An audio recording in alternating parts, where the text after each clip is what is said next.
Yes! Yan, malakas pa!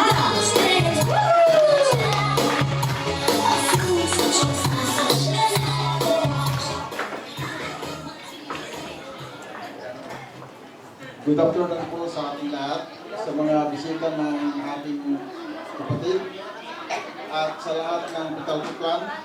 Good afternoon. Parang kahapon lang, no? Nandito tayo nung Sabado. Po, Uncle. So parang kahapon lang ang bilis. Ngayon, dahil birthday ng ate ko, I'm going to share with you some words, some few words, tidbits about my sister. Ang isang katangian ng ating ate na gusto ko ay mas very prayerful siya. Kung kayo, kailangan niyo ang tulong ng Panginoon Diyos, gawin mo siyang prayer warrior. At siguradong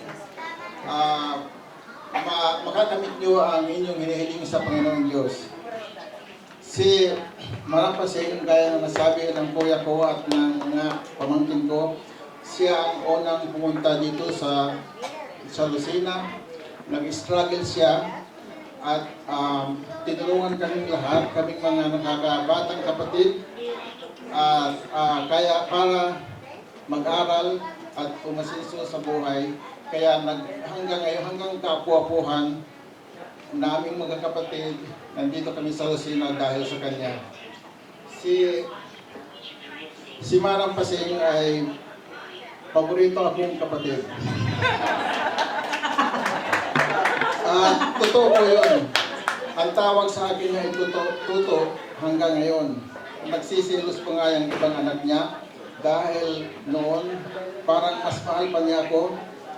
Pakiramdam ng ibang anak, ng mga anak niya ay parang mas mahal pa niya ako. Simula at maliit hanggang ngayon, Tuto pa rin ang tawag sa akin. Parang small little boy pa rin siya. Kaya mahal na mahal ako ng ate ko.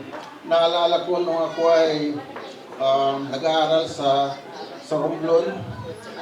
Palagi niya akong pinapadalhan ng mga school supplies, ng damit. At yun, kasi parang gusto niya akong maging sikat. Pero yun, hindi ko malimutan yun. Di ba ate? Si Manang Pasing ay masyadong affectionate. Makikita mo, mararamdaman mo sa kanya ang pagmamahal, pag minahal kanya, mararamdaman mo sa gawa, hindi lang sa salita. Talagang mahal kanya, masyado siyang mapagbigay, malalahanin sa mga kaibigan niya. Si Manang Pasing palagi niyang sinasabing grade 6 lang ang natapos niya. Pero hindi alam ng lahat, matalino ang ate ko. Alam niyo, master niya ang US Constitution and History. Alam niyo kung bakit hindi siya papasa ng US Citizenship Exam kung hindi niya alam ang US Constitution and History. Kaya kayo dyan, tatalunin kayo ng ate ko sa US History and Constitution. Magaling mag-Ingles, sabi niya grade 6 lang, pero magaling siya sa mga interview. Sa Amerika, maraming mga benefits sa mga senior, pero hindi automatic na bibigyan ka ng benefits, i-interviewin ka pa. Pero ang ate ko pumapasa sa lahat ng interview. There was a time nga sa US na si ate ay nagbabantay ng matanda. Pero yung matanda nagkaroon ng medical issue.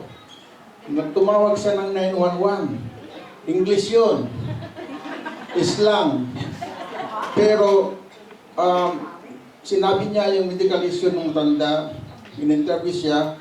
In less than 5 minutes, nandun na yung mga paramedics. Tawan-tawa ko, sister, paano mo nagawa yun?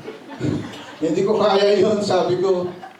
Kaya si sister matalino, lalo na siguro kung nakapagtapos siya ng pag-aaral. Si ate very generous. At saka glamorous. Passionista yan. Pag pupunta yan doon sa senior center sa Amerika, palagi nakadress sukel. Dahil pa niya ang supervisor, dahil pa niya ang CEO ng kumpanya. Tapos magpapadala niya ng picture sa akin. Ito. Tapos sasabihin ko, wow, fashionista talaga.